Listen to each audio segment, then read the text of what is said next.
Bonjour, je vous présente Burkhard Baltrusch. Il va parler de arte e que transforma a sociedade, reflexões sobre o poético-político em Graça Moraes. Burkhard Baltrusch est professeur de littérature lusophone, président de la première chaire internationale José Saramago, coordinateur du groupe de recherche BIFEGA et du programme de doctorat interuniversitaire en études littéraires à l'Université de Vigo, membre collaborateur du groupe Intermediaridades de l'Institut de littérature comparée Margarida Losa de l'Université de Porto. Ses recherches portent sur les œuvres de Fernando Pessoa et José Saramago, la poésie actuelle et la théorie de la traduction.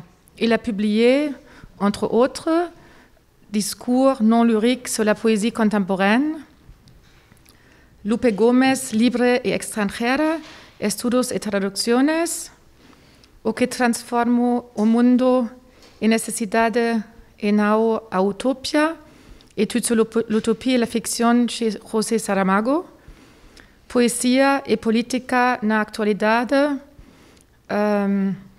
Aproximações teóricas e prácticas.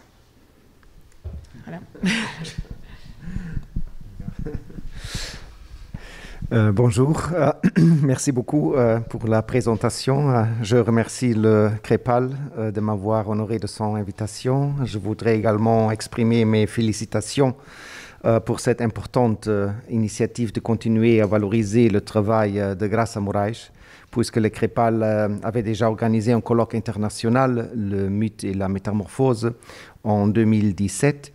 Et dans lequel j'ai également eu l'honneur de participer.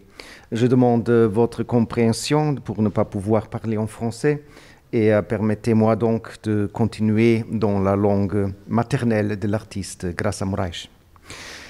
Gostava de começar com a captatio benevolentiae de alguém que não é historiador de arte e que se aproxima desta obra desde os estudos literários e a filosofia. Sem grandes pretensões, farei algumas breves reflexões sobre o que chamo o poético político em Graça Moraes. Creio que a sua obra pode ser vista como um exemplo paradigmático de certas tendências que, a partir do projeto Poesia Atual e Política, Conflitos Sociais e Dialogismos Poéticos que coordeno na Universidade de Vigo, temos vindo a observar na constituição do poético na atualidade. De forma simplificada, uma das hipóteses seria que o poético, na atualidade, se caracteriza por uma confluência de elementos ontológicos e sociopolíticos. E antes de falar de obras concretas de Graça Moraes, quero explicar brevemente a ideia do poético político que empregarei, pensado como um conjunto inseparável que dialoga com os problemas que caracterizam a nossa atualidade. Não vou dizer nada novo se evoco a longa história da simbiose entre arte e poesia, cuja célebre definição inicial foi atribuída por Plutarco a Simónides de Seu, cito, a pintura é uma poesia silenciosa e a poesia é uma pintura que fala. Porém, este primeiro testemunho da teoria da mimesis tem um enquadramento lírico e formal que não me interessa tanto para este contexto poético-político. Interessa-me mais a forma como o conceituado curador Jean-Christophe Amann equiparou a poesia e arte ao dizer que os melhores artistas sempre foram poetas e que o valor poético da obra de arte, ao ser uma necessidade absoluta da vida, residiria no impacto real que suscita, ao contrário do impacto meramente sintomático do zeitgeist. E os curadores da exposição, mais do que palavras, sobre o poético, Luca Lupinto e Vanessa Joan Müller, escreveram, cito, qualquer tentativa de reduzir o alcance da função poética à poesia ou de restringir a poesia à sua função poética seria uma simplificação.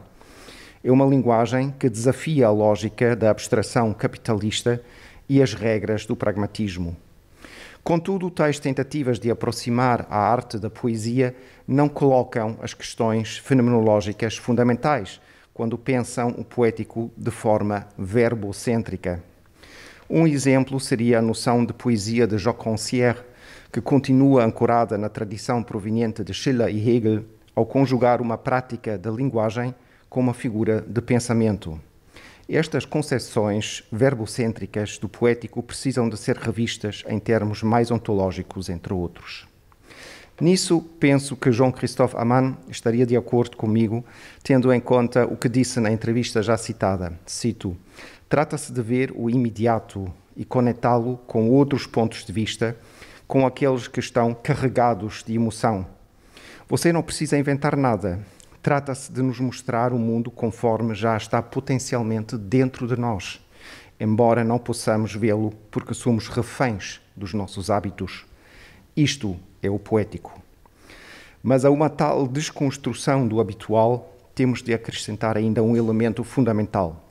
Podíamos dizer que o poético é um modo alternativo de sentirmos aquilo que efetivamente somos, na nossa condição histórico-socio-afetiva, daquilo que nos torna permeáveis ao que nos circunda e que nos obriga constantemente a fazer escolhas e a tomar decisões. Mas desta permeabilidade não somente surge o poético, como também o político. Através da exposição Inquietações, ainda em curso, ficou evidente o que Graça Moraes já expressou numa entrevista anterior à pandemia. Cito: "Tenho de estar atenta. Nunca fiz uma pintura decorativa e a grande arte não é decorativa. Neste momento é uma pintura com uma dimensão política."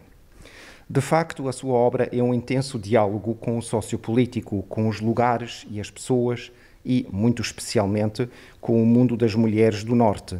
Mulheres que estão na raiz daquela cultura portuguesa que se expandiu para o Sul e para o mundo inteiro, uma raiz que não teve e ainda não tem a voz que merece. A instalação do quarto totalmente empapelado com recortes de jornais e revistas com temas político-sociais da pandemia e, além dela, reconstrói uma forma de lidar com os medos e desassossegos de estar neste mundo. Cito: "Precisei de pintar não como exorcismo, mas como uma força, uma prova de que ainda estava viva e conseguir pôr em pintura os meus medos e a minha reflexão sobre o ser humano e o mundo." Além do conhecido aspecto da metamorfose em Graça Moraes, este quarto também explicita uma técnica intersemiótica, do real e político para o poético artístico e vice-versa. Porque a arte devolve agora ao público observador os olhares capturados durante a crise sanitária, mas também no contexto das crises humanitárias, como a migratória, ou a social, das pessoas sem rosto e simplesmente reduzidas ao seu olhar. Este trânsito tradução semiótico inclui um aspecto antiespecista. Além disso, as questões do humano e do género se revelam como momentos fluidos, líquidos na nossa atualidade. A própria artista reconhece que se esbatem as fronteiras entre o masculino e o feminino, entre o animal e o humano. Esta prática do trânsito-tradução, que tão bem ilustram o quarto empapelado e o vídeo do Laboratório de Artes na Montanha, evoca a collage. Num estudo anterior sobre o diálogo entre as ilustrações de Graça Moraes e o texto poético de José Saramago, em o ano de 1993, sugeri uma comparação com a teoria e prática da collage em Max Ernst. Agora gostava de revisitar esta analogia a partir deste quarto mundo collage e do seu conteúdo poético-político. Os Collagenromane de Max Ernst, uma espécie de livros de artista com recortes e reorganizações de enciclopédias e romances vitorianos, retrataram uma realidade violenta e estruturalmente misógina. Os seus espaços imagéticos e de denúncia guardam relações com a proximidade de arte e poesia em Graça Moraes. O próprio Ernst criou a metáfora da faísca da poesia, que salta quando a arte aproxima duas realidades diferentes. O quarto mundo collage conjuga não só duas, mas múltiplas realidades e momentos de trânsito-tradução. Do mundo para a notícia, da notícia para a sensação, do vivenciado para a composição, para o desenho, para a tela, para a exposição, para a recepção, para a crítica, etc. Mas o poético que surge deste enredo de percepções e traduções não é um misterioso que precisa ser contemplado com reverência distante. introduz uma Blue Note, algo fora do habitual e regulamentado, mas sem nunca prescindir da proximidade com o real. É uma transcriação que não se desvincula do imperativo fenomenológico de ir ao cerne das coisas e dos acontecimentos. Quer tornar visível aquilo cujo aparecimento os discursos hegemónicos preferem impedir. Esta concepção poética da collage opõe de forma dialética a arte com uma intenção política, causando uma estranheza que se resiste a uma fácil significação. Cria um terceiro espaço, um espaço público de aparição, como o chamava Hannah Arendt, no que aquilo que costuma ser esquecido e silenciado pode finalmente aparecer. De uma forma muito abstrata, este poético político ontológico poderia ser circunscrito como acontecimento independente da linguagem verbal, que passa por um processo de subjetivação poética e que se traduz num desejo de transformação, construindo uma poeticidade numa complexa relação entre artista, obra e mundo. Neste sentido, a pintura de Graça Moraes podia ser lida como tradução intersemiótica que não é só uma encenação com significado ou uma consciencialização sobre um estado de coisas. Seria antes uma ação poético-política que atravessa vários momentos de trânsito-tradução. O meu último exemplo, menos conhecido, provém das ainda pouco analisadas ilustrações de O Ano de 1993 de José Saramago, publicado em 1975 e que Graça Moraes realizou em 87 para uma edição atualmente escutada.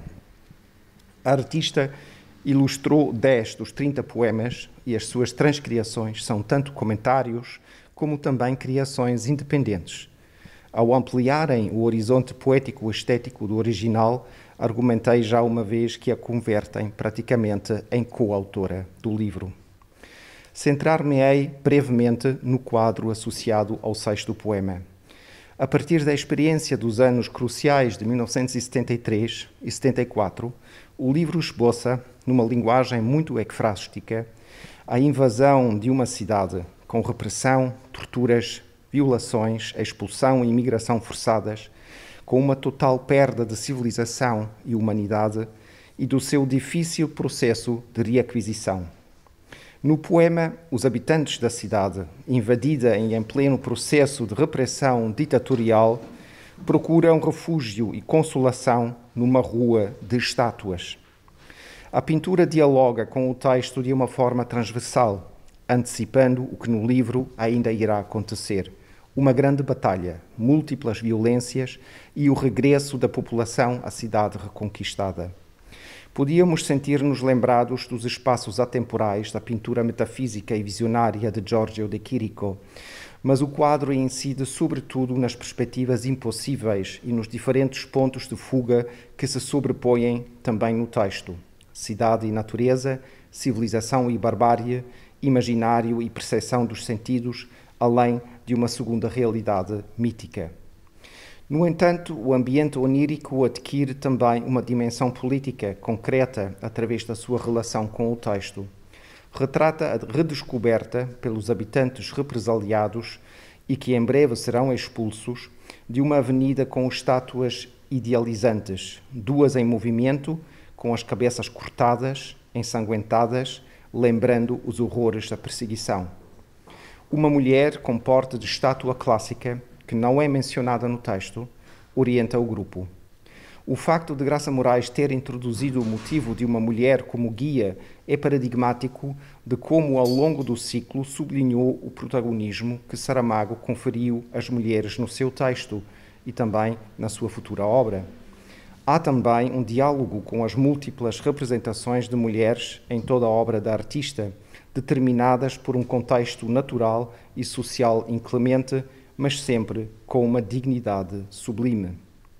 Aqui, as cabeças cortadas das estátuas femininas, contrapostas à violenta cena de combate da direita, evocam dramáticas exclusões, dores e sentimentos intensos. A mulher orientadora contracena o que contam as estátuas decapitadas e com sombreados alternados que podiam ser sangue a escorrer pelos corpos. É uma história de violentos conflitos cujas principais vítimas são as mulheres, tal como também se depreende do conjunto do texto.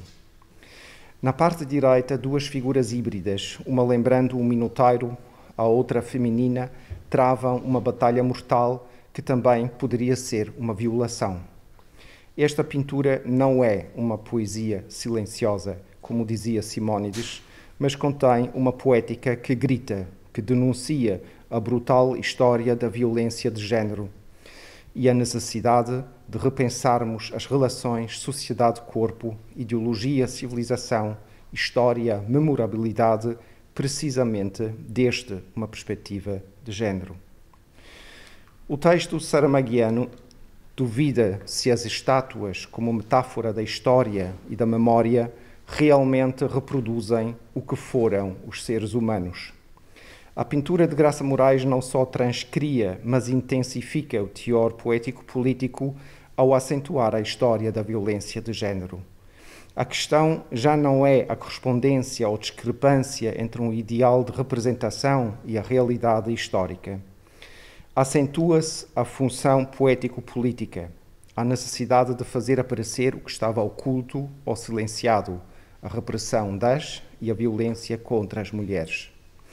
Neste contexto, o poético surge da própria dinâmica do acontecimento e da sua recepção, e a sua poeticidade representa o ideal da subversão e da necessária redefinição do discurso normativizador do sistema patriarcal.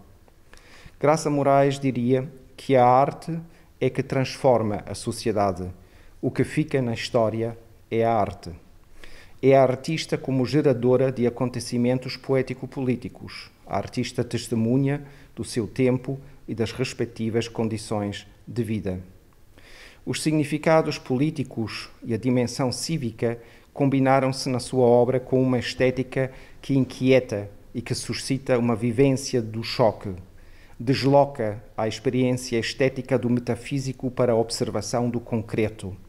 Há uma clara intenção de provocar uma sensação de incômodo, quase físico, um desassossego ontológico e cotidiano. Em Inquietações, a fixação do olhar, transformado pela pandemia, evoca um poético político ontológico que se afasta intencionalmente dos discursos dominantes.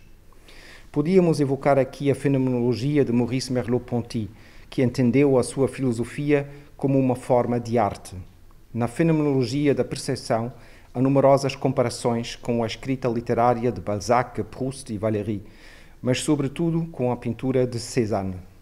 O tratamento do cotidiano em Cézanne serviu-lhe a Merleau-Ponty como exemplificação ideal do processo fenomenológico.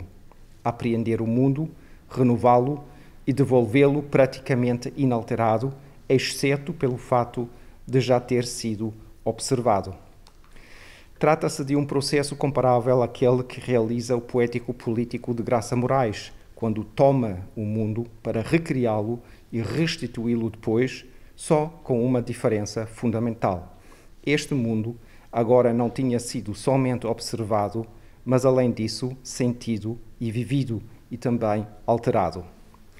Assim, a arte de Graça Moraes poderia ser comparada com a estética da experiência descrita por Walter Benjamin nos inícios do século XX, quando insistia na necessidade de o ser humano se expor aos efeitos de choque para se adaptar aos perigos que o ameaçam. Os efeitos de choque aos que nos enfrentamos hoje podem ser outros, mas ainda são comparáveis. E Graça Moraes ilustrou magistralmente a necessidade de continuarmos a enfrentar criticamente aquilo que resulta chocante em termos éticos na nossa realidade histórica e sociopolítica. A sua perseverança na observação e análise do desconcertante e desassossegador confere à sua obra uma força e um valor muito para além da indiscutível mestria técnica e criativa. Para concluir, diria que o humanismo desta obra se constrói a partir do outro, a partir da experiência do abandono, do ser humano abandonado, condenado a decidir sobre si mesmo. É nesta interação artística com o outro que se estabelece a relação ontológica entre o poético e o político. É uma arte humanista que nunca se contenta com a contemplação ou a autocontemplação, mas que está virada para o que está fora de nós mesmos, para aquilo que nos conecta com o mundo, para que o possamos transformar. Merci beaucoup pour votre attention. Muito obrigado.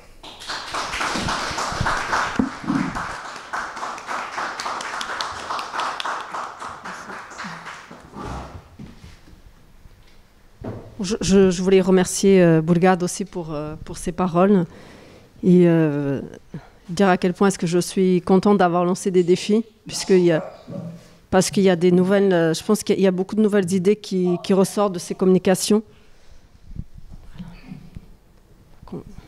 Tu me présentes?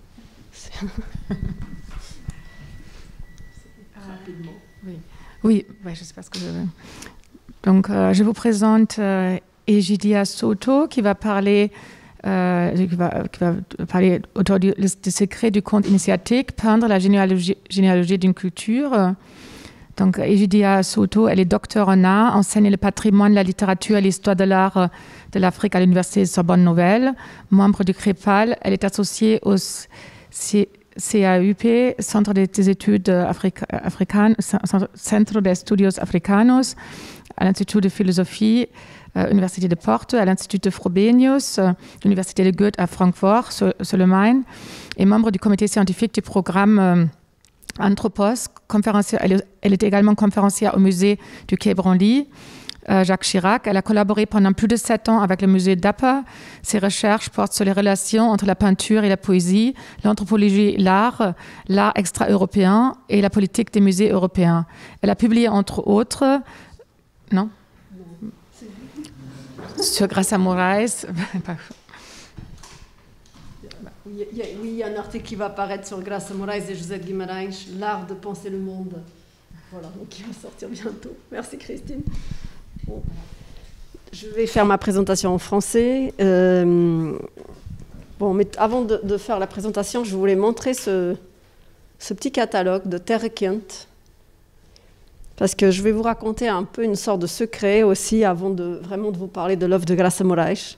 Donc c'était il y a 20 ans, lors de ma première année à Paris, en 2001, que m'a paru la sublime beauté et dérangeante beauté des œuvres de Graça Moraes. L'exposition Terre Quente occupait la grande entrée de la fondation Carlos Gulbenkian, dans le joli hôtel particulier à Paris. Je visitais la fondation pour la première fois, et là j'ai vécu un bouleversement avec ces toiles, qui était comme un retour aux sources, au village de mon enfance. Des mémoires enfouies refaisaient surface. Je revoyais à travers ces toiles un Portugal disparu, ma grand-mère, mes tantes, les souvenirs des fêtes du village. Ces toiles me hantaient et je ne pouvais pas expliquer mon émotion. J'étais une pèlerine de ce chemin mystérieux qui révélait mes peurs ancestrales. C'est alors que Graça Moraes surgit à mes côtés et me fixe dans ma déambulation.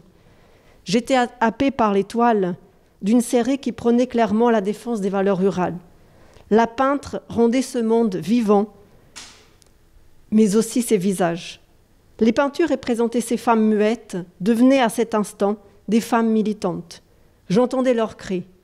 Je repars de cette exposition avec un catalogue offert par Grace, il y a 20 ans, et une profonde envie de me plonger dans les pratiques rituelles d'un pays si étrangement familier.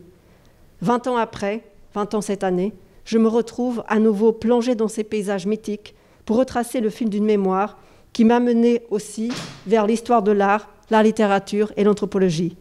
Obrigada, Graça. Graça Moraes, connue pour être une femme anticonformiste et déterminée, cherche une humanité perdue et s'efforce de dénoncer son indignation face aux inégalités et à la cruauté de certains actes de l'histoire, comme l'a déclaré plusieurs fois la peintre. Sans qu'elle se dise pour autant engagée politiquement, cette artiste tente de dresser avec tous ses sens un état du monde. D'abord de sa terre natale et plus récemment du monde globalisé, pour laisser la place au, je cite, dérèglement du monde, pour reprendre ici les mots d'Amin Malouf. Nous verrons la capacité d'empathie qui caractérise ce peintre des visages oubliés et la force lancinante avec laquelle Ses dessins percutent les consciences dans un souci de témoignage d'une période historique de grands bouleversements. Face aux toiles de Graça Moraes, nous percevons en sourdine des multiples voix, et tout particulièrement sa voix de peintre militante, comme l'a souligné José Jorge Letria. Graça Moraes nunca sentiu, je cite, Graça Moraes nunca sentiu a tentação ou a necessidade de ter uma intervenção ativa na política, embora seja uma cidadã com ideias justas sobre o mundo em que vivemos e que tantas vezes consente ser objeto vivo da própria cultura. C'est avec ce sens aiguisé de l'observation et une attention portée vers le monde que Graça se distingue par sa quête d'artiste intranquille, desassossegada et attentive aux autres. Elle rappelle Albert Camus lorsque, en 1948, il se posait déjà la question de savoir où est passée notre humanité. Son dessin et sa peinture s'imposent comme une éthique. Son pinceau parle, et on pourrait comprendre la démarche du peintre par la formule de Cézanne, la peinture en vérité. J'entends par là peinture de la puissance, de la sublimation, mais aussi de la transfiguration esthétique et de la métamorphose, pour éviter la révélation immédiate des secrets jalousement gardés. Dans les années 80, ou depuis les années 80, Graça témoigne d'un monde en mutation, comme il a déjà été dit, et le peindre, c'est le faire vivre. Elle évoque les villages de Trás-os-Montes, l'immigration, des hommes qui ont abandonné les femmes, les caractéristiques du pouvoir qui ainsi devient le leur, outre la maternité, un pouvoir qui est aussi collectif, fait de fragilité et de force, comme le souligne Helena de Freitas. Graça Moraes peint son histoire personnelle, mais aussi celle d'un village matriarcal, isolé, dans le Nord, pendant la dictature. Des murmures de femmes soumises, elle en a fait un cri. Comme le dit l'adage populaire, « Para lá do Marão, mandam as que lá estão ». Or, sa peinture retient les éclaboussures de ce monde ancestral, régi par des règles très dures. L'artiste fut plongé dans cette sagesse tellurique. Elle a passé son temps à fixer les gens et les objets des vieilles sages de la région. Estes desenhos parecem segredos. Há uma intimidade com o suporte quando desenho nestes pequenos papéis, comme elle le dit.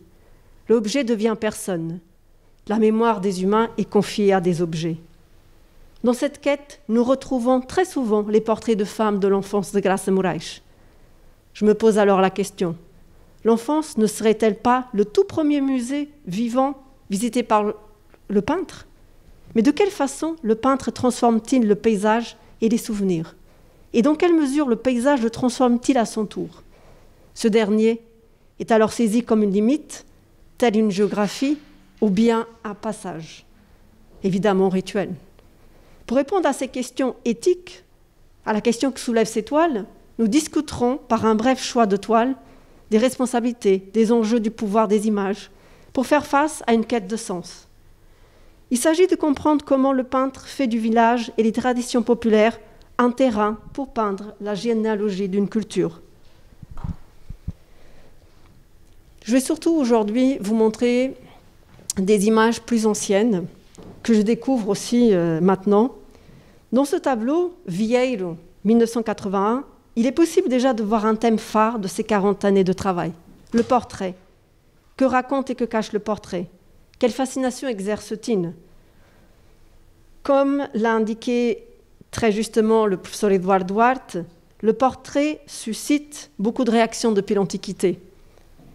Qu'il s'agisse des portraits de Fayoum en Égypte, la grande passion de Graça, où elle a passé le plus clair de son temps lorsqu'elle visitait le Louvre, ou alors les portraits de Francis Bacon, un autre peintre très important, ce genre reste énigmatique et foisonnant. Vieiro, dessiné au fusain, montre Dona Joaquina. Elle apparaît fusionnée avec la végétation. Cette femme est une allégorie contre la mort et la métamorphose de la résilience. Je laisserai peut-être Graça raconter mieux l'histoire de Dona Joaquina. Elle me confie il y a quelques jours la vie de cette femme, maltraitée par son mari, abandonnée, battue, qu'à la veille de sa mort, sur son lit d'hôpital, atteinte d'un cancer, demande à ne pas voir son mari, puisqu'il l'avait maltraité toute sa vie. Ces femmes ont la cinquantaine et représentent la mémoire de la géographie intime d'un topos. Remarquons toutes ces lignes qui lui sortent du corps. Grace ne peint pas de paysage. Comme elle le dit, le paysage est partout dans ses visages. Disons que les yeux de Dona Joaquina, là on le voit, germent des tubercules et de la vie. Ces protubérances peuvent aussi nous faire penser à des pommes de terre, à la métamorphose. Et dans un entretien, dans les années 80, Grace dit que souvent, lorsqu'elle regarde les personnes, elle fait une analogie avec les pommes de terre, puisque les pommes de terre, comme les personnes, vieillissent, et souvent on les jette, alors qu'elles ont d'autres qualités. Je me demande aussi, lorsque je vois Dona Joaquina, si cela ne serait pas une référence aux sémences si ritualisées dans la famille de Graça Moraes. Le corps devient donc racine dans une démarche écoféministe ancrée dans la terre. Graça admire ces femmes et elle les rend belles, elle les rend dignes. Je cite Graça: As mulheres de Trás-os-Montes são mulheres fortes. Eu às vezes olho-as, observo-as e sinto que aquelas mulheres parecem como troncos de árvores. Quase que vejo as raízes a saírem dos pés, porque são mulheres muito ligadas à natureza. Les portraits sont là pour faire acte de langage. Le peintre accompagne des corps. Elle nous raconte des histoires et une histoire. La peinture devient un cri. La déformation de ces toiles, le visage et les corps tordus, sont les expressions des êtres de la terre qui cohabitent ensemble. Comme le montre une autre toile, Vieiro 1, 1982. Là, femmes, paysages, animaux sont faits de la même chair. Ce corps se donne à voir et à sentir. Tout est relié, caractérisant contenu et contenant, comme un doux flux de sang et de sève.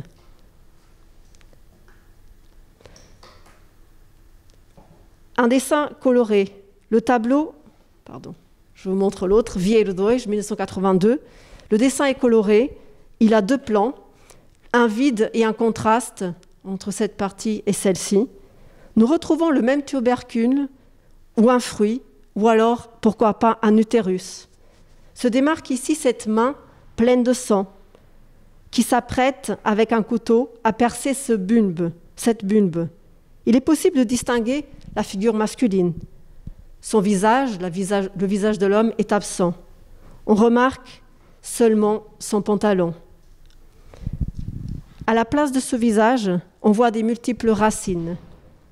La série Vieiro dénonce souvent un monde de violence, de pression du masculin sur le féminin, le poids de la religion, de la famille. Comme l'a si bien démontré Joana Vaillant dans son article « Retratos de mulheres, representações de um povo, Marias ».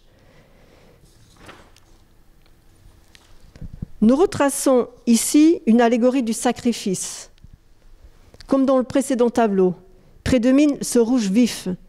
Est-ce uniquement une référence au rituel et au sacrifice du cochon? Ou comme l'a indiqué Fernando Pernes, c'est aussi une analogie à la brutalité sexuelle des hommes que l'on retrouve. Et si le sang, ce sang qui ne coule pas ici, n'était qu'un pacte avec la terre si empreinte de rites de passage? S'il s'agit du sang d'initiation, du sang de la circoncision, typique dans cette région encore au début du siècle, des premières règles, d'un viol, d'un avortement ou encore de la perte de la virginité. Notons que ces bulbes occupent presque la totalité de la toile. On pourrait parler d'un corps rhizomatique, d'un corps sans territoire qui se tiendrait à la frontière de la déconstruction. Le philosophe Gilles Deleuze et Félix Guattari ont emprunté à la botanique le modèle du rhizome. Il s'agit d'une racine anarchique, comme ces femmes, dont les bulbes et les racines démultipliées s'entendent en réseau dans la terre et dans l'air sans racine principale. C'est surtout ce modèle du rhizome qui efface l'identité de l'homme. Les corps de Graça sont universels. Peut-être même que les femmes de Vieiro représentent la terre matière. Peut-être qu'elles représentent toutes les femmes du monde. Et aussi sa lutte, leur lutte. Nous dirons que ces corps sont un rhizome qui évoque une identité fondée sur l'appartenance ancestrale à la nature. Le peintre parle souvent de son affiliation à la terre. Je cite: Acho que se nunca tivesse tido uma infância como a que tive naquela região, nunca pintava o que estou a pintar. Esta pintura é feita de recordações imediatas da infância, mas que me leva a fazê-la nessa vivência da infância, a memória de um lugar que eu preciso de voltar ciclicamente para ver como está aquilo, o que mudou, como estão as pessoas. Ces lieux d'enfance sont une sorte de maillon, un creuset essentiel de toute l'étoile de Grasse. Dans un autre tableau de la série Vieiro, il est encore question d'un corps qui s'inscrit dans le temps de l'enfance. Elle peint ici une vieille androgyne, moi que nous voyons androgyne, avec des multiples seins. Pourquoi ne pas avoir une mère nourricière? Ce sont des femmes qui ont les mêmes tâches que les hommes. Nous notons des fragments de pattes, de mains, d'animaux, de fruits, de nature morte, disposés derrière un grand fer à cheval, qu'on voit ici. Cela nous ramène certainement à des souvenirs d'enfance. Ces objets posés sur les porches des portes portaient autrefois chance dans les maisons du Nord. Ici, la femme semble aussi être la nature vivante, l'âme du monde. Tous ces éléments sont à l'envers. Ce tableau n'est pas sans rappeler le monde à l'envers des rituels d'hiver. Cette femme n'est pas sans rappeler la force des sculptures africaines dont on voit ici. Son visage pourrait très bien être le visage de la Djenenke, une des sculptures les plus anciennes de l'art africain du Xe siècle. Cette femme aussi était à la fois mère, père, roi, reine, homme, nourricier et femme nourricière. Pareil dans les cultures de Côte d'Ivoire, dans les cultures bétées, le pouvoir était symbolisé par ces femmes féminines dont les attributs se faisaient noter. Ce qui était important, c'était la force avec laquelle elles évoquaient toutes les tâches.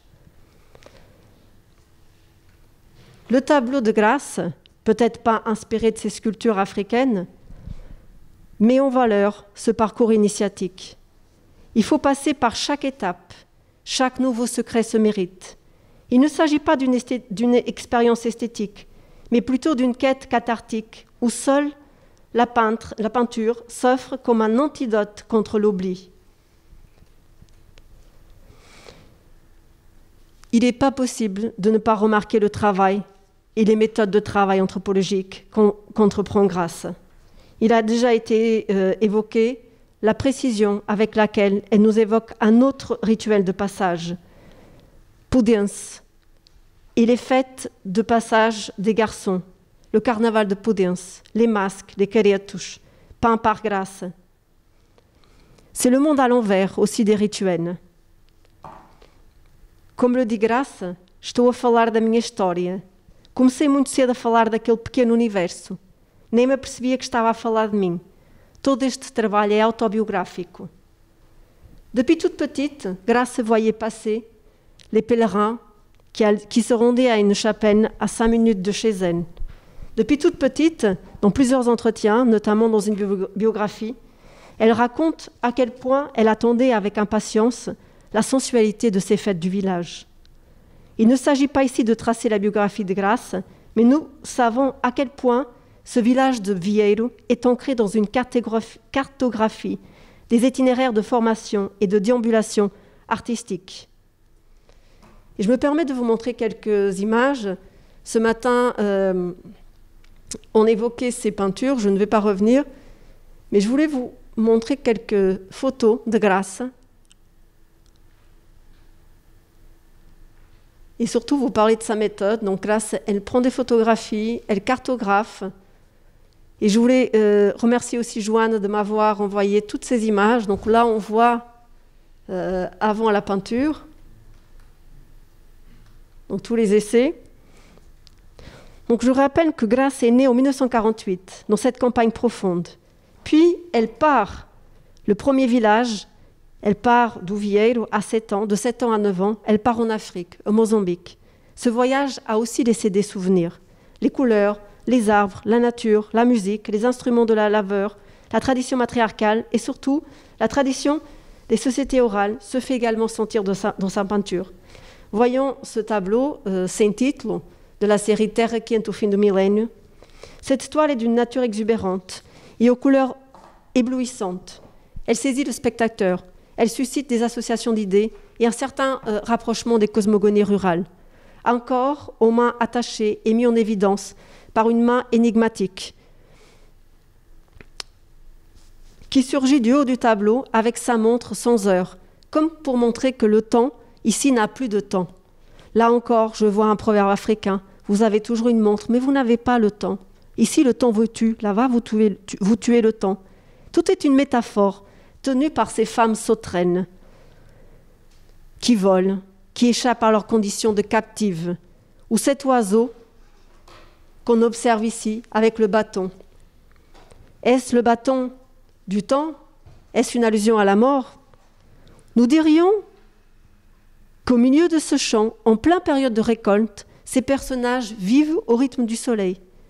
Ce corps écarlate de femmes allongées, avec un regard effrayé, conduit le spectateur à creuser le cœur du secret de cette nature. Ce nord du Portugal pourrait alors se confondre avec les villages d'Afrique, où les femmes, comme ici, se réunissent en cachette et en silence, en sourdine, sous un arbre à palabres, loin du regard des hommes, d'ailleurs traités ici, en deuxième plan. Ces réunions mystérieuses, aussi au nord du Portugal, ont lieu à la fin de la journée, à ce moment très symbolique, proche du crépuscule, comme pour annoncer les séparations des deux mondes, la nuit, le jour, la vie et la mort. Avant de terminer, je voulais observer et montrer cette série, Escolhidas, 1994. Ces femmes peintes d'un seul trait sont des êtres de papier vivants. On les voit animés par leur vie quotidienne. Et c'est sans doute ici que Graça montre à quel point, comme le disait le philosophe José Gil, o rosto tem em si todas as formas do mundo.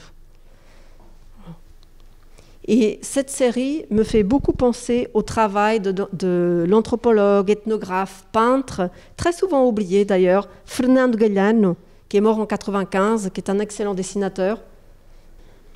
Or, on dirait que le peintre a voulu effleurer le monde sensible et les émotions et laisser sur le papier les émotions suscitées par les personnages de son village. Disons que les modèles, les escolhidas, mériteraient qu'on s'attarde sur leur vie. Graça leur rend encore hommage. Pour cela, l'artiste a construit des méthodes personnelles d'observation.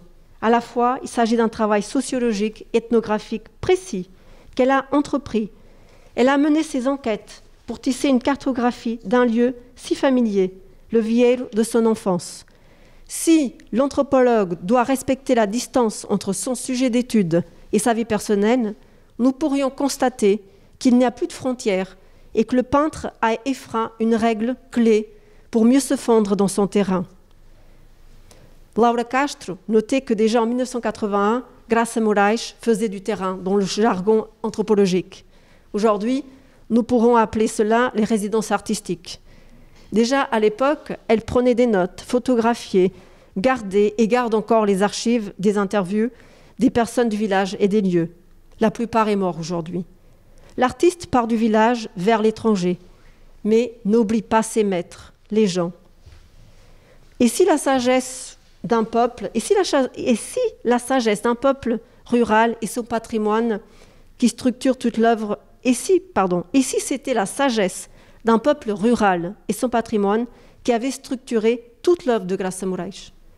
Et si son combat, depuis plus de 40 ans, n'était que de relier les mondes.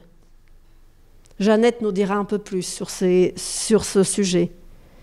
Comme l'affirme Graça, quadro é sempre o lugar da minha maior intimidade.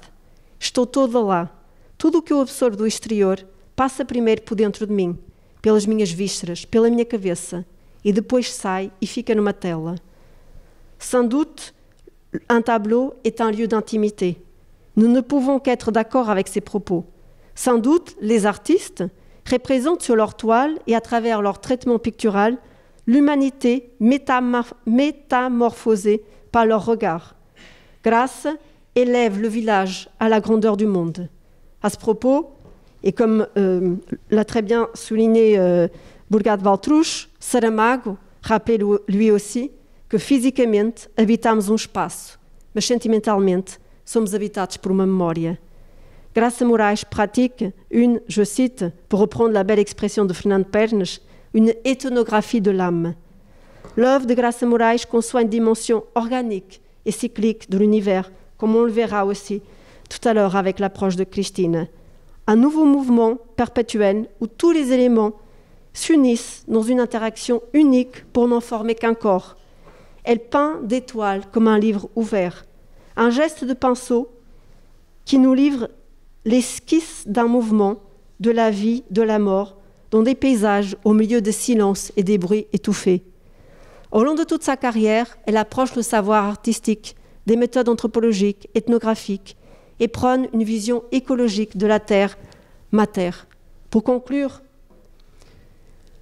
disons que la peinture est toujours là, comme un lieu de refuge, tout comme la maison de l'enfance, dirait Carl Jung, un lieu de généalogie vers un ailleurs, un rumeur de voyants, comme j'aime penser avec ce tableau, Obsession, avec ces vieilles qui peuvent, on pourrait les imaginer en train de nous chuchoter des secrets d'initiation dont peut-être seules les pierres, frages, les pierres de ces lieux telluriques, peuvent nous raconter. Merci bien, merci Graça pour tout ce travail.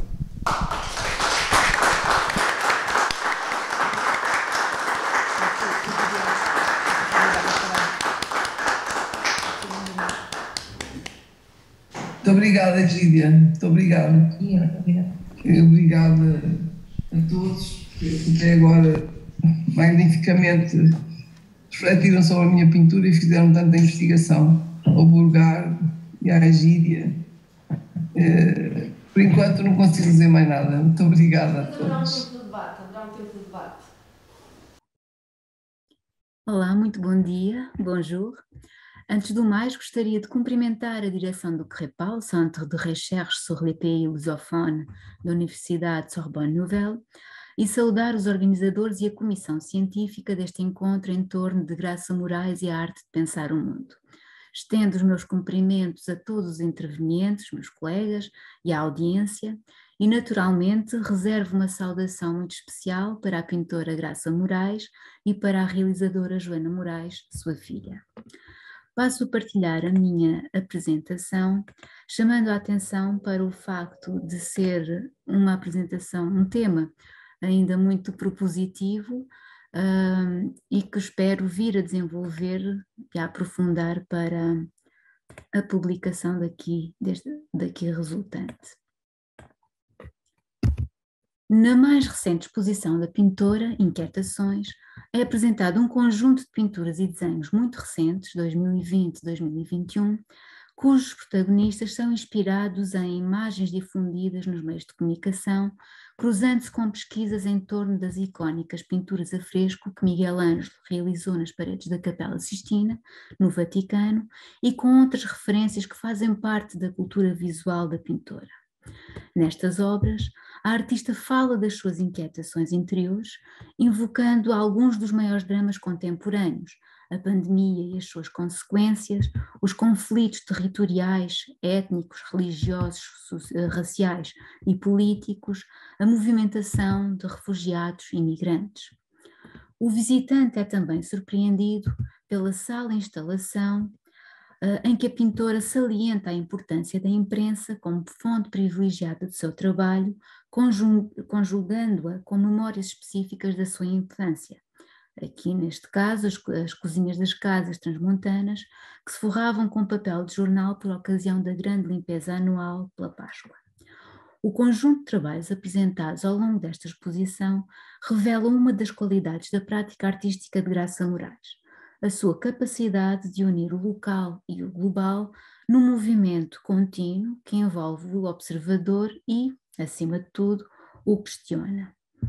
Neste processo de união entre o local e o global, a territorialidade, e uso aqui o termo num sentido muito lato, muito vasto, constitui um elemento basilar, seja uma territorialidade geográfica e física que se relaciona com a ligação da pintora aos locais que habita, visita ou em que se instala, seja uma territorialidade intangível relacionada com as memórias e histórias, reais ou ficcionadas, que alimentam o seu imaginário. Neste sentido, creio poder afirmar que a obra de Graça Moraes se desenvolve numa contínua expansão territorial que parte do microcosmos da sua aldeia natal, com as suas paisagens, as suas gentes, as suas tradições, e que se complementa com todas as experiências de circulação e descoberta do mundo. Começo então por evocar o seu primeiro território, recordando o retiro artístico que a pintora fez na sua própria aldeia em 1981-82. E aqui um pequeno à parte, é conhecido, mas acho sempre muito, muito singular, este retiro, que hoje denominaríamos de residência artística, foi apoiado com um subsídio da Fundação Calouste Gulbenkian, procurando convocar para a sua obra as suas raízes e o seu território matricial. Graça Moraes marchou em sentido contrário à maioria dos artistas seus contemporâneos que recorriam a este tipo de apoios para poder expandir as suas pesquisas, sobretudo fora do país. A pintora optou por um consciente regresso a casa que lhe dará as fundações basilares de toda a sua obra. Mas, como estava a dizer, o primeiro território de Graça Moraes é a aldeia, o mundo rural, a paisagem de montanha agreste e cheia de contrastes, e por isso a sua pintura referencia desde cedo as relações mais primárias que existem entre o homem e a terra, evocando práticas e rituais ancestrais, como a caça ou a matança do porco, e fazendo simultaneamente referência às estações do ano, aos ciclos rurais, que são tão importantes no convívio, nem sempre pacífico, do homem com a natureza. Esta pintura, feita justamente nesse período, congrega alguns desses elementos. Sem pessoas e sem paisagem, intuímos, contudo, profundas marcas de uma identidade territorial. A composição estrutura-se em torno da imagem de um cordeiro sacrificial, em parte ainda com vestígios do animal que foi, em parte representado já em carcaça semi-esfolada, desfigurada, em que o sangue é o único resquício daquela vida, gotejando sobre elementos vegetais pujantes de vida. O contraste entre a vida e a morte é salientado pela dicotomia visual da própria composição. A zona superior é mais escura e densa, marcada pelas manchas vermelho-sangue que atraem imediatamente o olhar do espectador. A zona inferior é mais luminosa, destacando-se a linearidade orgânica do desenho que define os contornos de ramos, folhas, flores e frutos, pontuados por pequenas notas de cor. As plantas representadas são fruto da observação e recolha da flora do vieiro, na altura da Páscoa, ou seja, são elementos específicos daquele território naquela época do ano. Para além disso, estes elementos vegetais remetem para uma tradição pascal naquela região, os ramos que são preparados pelas crianças e depois oferecidos aos seus padrinhos em troca do folar. O desenho subtil das plantas acaba por invadir a zona superior da pintura, sobrepondo-se à violência do corpo mutilado do cordeiro. Assim, a fragilidade da vida sobrepõe-se à inevitabilidade da morte, numa interpretação muito pessoal de Graça Moraes acerca da Páscoa e da ressurreição de Cristo, cuja celebração é muito importante na cultura católica da sua terra.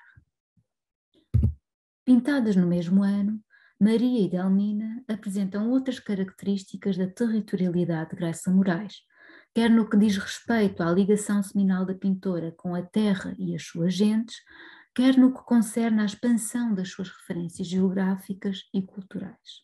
Nestas pinturas é abordado um tema que será constante na sua produção artística, a mulher e a sua condição no mundo, normalmente tratado através de retratos ou representações de mulheres que habitualmente ninguém vê e que, embora aparentemente simples e passivas, representam uma força motriz e ancestral que trabalha, é geradora de vida, é perpetuadora de saberes, garantindo a vitalidade e a continuidade do ser humano. Nestas obras, Graça Moraes inspira-se diretamente em duas mulheres da sua aldeia, Maria e Delmina são figuras reais que, aliás, viriam a tornar-se presença constante no seu trabalho. Aqui vemos-las representadas, por exemplo, em duas obras de 1996. Podemos considerar estas mulheres como uma espécie de alter ego da pintora, caminhando com ela passo a passo e presentificando as memórias do Vieiro. Mas regressemos às duas pinturas em análise. As duas mulheres são retratadas numa abordagem inusitadamente realista, pois os seus rostos são verdadeiros retratos, ainda que depois os corpos sejam transfigurados através da metamorfose e da integração e sobreposição de outros elementos. É relevante este tratamento do corpo. No campo, ele é sobretudo um instrumento de trabalho, raramente é fonte de prazer. E se o homem pode explorar a sua libido em atos como o sacrifício animal ou a caça, a mulher silencia os seus desejos. Essa repressão é violenta, e passo a citar a pintora. A violência que as mulheres sofrem é muito grande. Primeiro, porque trabalham muito. Depois, porque são vítimas resignadas e submissas. Fim de citação. Por isso, as mulheres de Graça Moraes assumem com insistência a forma de animais, opondo-se à figura masculina, que é o caçador, o predador desses animais mulheres. Nestes quadros, a violência latente é referenciada através da presença de bestas e feras, de elementos como os bicos de aves, as garras de animais, os cascos de bovinos. E, sempre, a presença do sangue, que é vida e é morte. Para além de um contexto local, transmontano, estas pinturas remetem ainda para um contexto intelectual mais alargado, relacionado com o território da história da arte, por via das referências diretas à pintura de Picasso, Guernica, que a pintora viu pela primeira vez ao vivo em Madrid em 1981. E, aliás, esta relação com a história da arte é permanente no trabalho de Graça Moraes. Apesar das visíveis diferenças formais e conceptuais entre a obra de Picasso e os trabalhos de Graça Moraes, são evidentes as citações feitas pela pintora às linhas e formas picassianas. Aqui, muito claramente, as mãos e os pés povoam a composição, a representação fragmentária de imagens, numa estratégia que impossibilita uma leitura totalizante do acontecimento representado. Contudo, se na obra de Picasso o dramatismo da cena representada é evidenciado através do preenchimento saturado dos vários planos pictóricos, as pinturas de Graça Moraes destacam-se pela superfície neutra do plano de fundo e, sobretudo, pelos espaços vazios que dão destaque ao desenho, à linha. Ao estabelecer relações entre o universo rural feminino que lhe é tão próprio e a imagem da tragédia e do violento sacrifício que está associado a Guernica, Graça Moraes faz sobressair o seu interesse pela abordagem vincadamente simbólica do drama humano, sempre presente na sua pintura.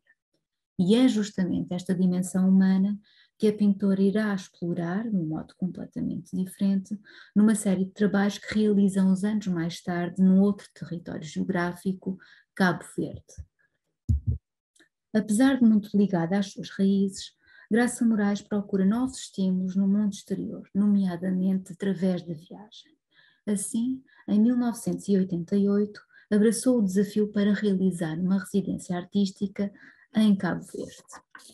Apenas interrompido por esporádicas vindas ao continente, este trabalho foi feito ao longo de vários meses em continuado contacto com a comunidade, num processo de intensa pesquisa e viagem visual pelo arquipélago cabo-verdiano. Embora a paisagem esteja presente em cada obra realizada neste contexto, e sendo evocada sobretudo através de uma paleta em que predominam os cienas, negros, magentas e ocres, característicos dos matizes da terra daquelas ilhas, são principalmente as gentes e os seus hábitos que dominam as pinturas e desenhos produzidos neste período. Por isso, aos rostos das figuras que habitam estas composições, Graça Moraes associa ou sobrepõe objetos, instrumentos de trabalho, animais, numa integração repetida de elementos que reforçam uma estratégia visual de comunicar com os habitantes de um arquipélago que sobrevive ao sabor dos caprichos dos homens e da natureza. Graça Moraes capta nas obras produzidas em Cabo Verde o estar e o sentir de uma população marcadas pelas características de um território belo, mas inóspito, recorrendo mais uma vez ao metamorfismo, à fusão entre mulheres e os animais, em composições capazes de evocar o espírito do lugar, os seus mitos e histórias, transmitidos sobretudo por via da oralidade e da música.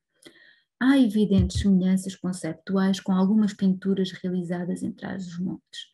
De certo modo, Cabo Verde apresentou-se para Graça Morais como uma extensão do Portugal transmontano devido à dureza do clima, à terra áspera, aos traços comuns das gentes, à permanência de um fluxo migratório e com ele do isolamento e à afirmação da saudade. E só assim podemos compreender o facto bem significativo de, na captação desta vivência insular e atlântica, em nenhuma das obras haver qualquer registro ou referência ao mar. Tudo é telúrico, tudo é terra. E assim, corporizando este contacto com as realidades afins às que sempre conheceu nos seus Trás-os-Montes natal, a pintora interroga-se: será que a artista tem origem? Nasci em Trás-os-Montes ou em Cabo Verde? Questões semelhantes serão convocadas mais de uma década depois, quando Graça Morais realiza uma nova residência artística, desta vez em Portugal, em Sines, para conceber obras para a exposição inaugural do Centro de Artes daquela cidade. Nestes trabalhos, a pintora explora novos referentes, como é o caso do mar ou da figura masculina, até aí raras vezes representada nos seus trabalhos. Diz a própria pintora, passo a citar: ia à procura de mulheres, eu pinto mulheres, porém, quando fui à lota, percebi que a força do mar, das pessoas ligadas ao mar, estava nos homens. Fim de citação. A artista volta-se então para o oceano e para um universo masculino, apropriando-se de cenas autênticas que observa e registra atentamente, como o regresso dos pescadores da dura faina ou as anárquicas lutas que as gaivotas travam pelo peixe. No entanto, o denominador comum centra-se mais uma vez no recurso à transfiguração do real. No mar de Graça Morais há homens de invulgares olhos azuis, há gaivotas que são terríveis anjos, homens transmutados entre a terra e o mar, gaivotas que personificam atitudes e gestos humanos. E, claro, não faltam as referências a tradições, lendas e histórias ligadas a uma identidade local, tão bem sintetizadas na monumental obra Histórias Trágico-Marítima. Embora aparentemente distanciadas do contexto transmontano, creio que estas obras continuam a remeter para o território matricial de Graça Morais, seja através do recurso a uma paleta em tons terra, que predomina em vários trabalhos, mesmo na representação do mar, seja pela integração de elementos estranhos ao contexto marítimo, tais como os chifres de carneiro que aparecem associados a algumas figuras, entre as quais as personificadas pela sua filha Joana, aqui, ou pela própria pintora, em autorretrato, que assim reforça a consciência e a importância identitária das suas origens e da sua relação com o mundo. Concluo esta muito sintética e naturalmente incompleta incursão por algumas das territorialidades de Graça Morais, regressando à exposição e aos trabalhos mais recentes com que iniciei esta apresentação. Densas e deliberadamente perturbadoras, estas obras são o resultado de uma reflexão sobre a condição humana e sobre o medo que nos invade perante a crueldade, a injustiça, o desconhecido, o incompreensível.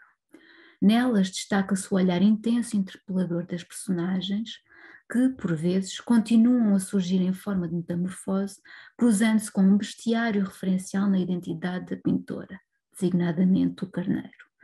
Em algumas destas composições, Graça Morais integra também paisagens habitadas do cotidiano transmontano, talvez dizendo-nos que nas suas inquietações encontra uma certa paz nas memórias do ritmo constante da sua aldeia, na recordação dos dias nos campos transmontanos, nas recordações da família.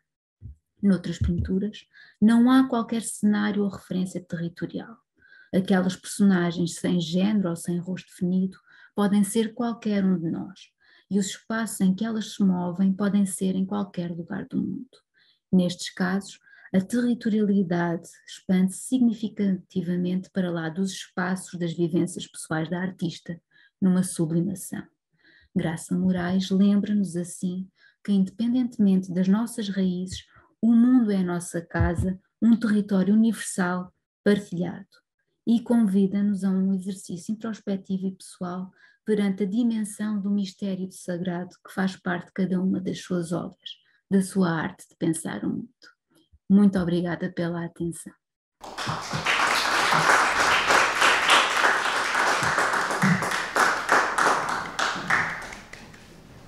Muito obrigada, Joana.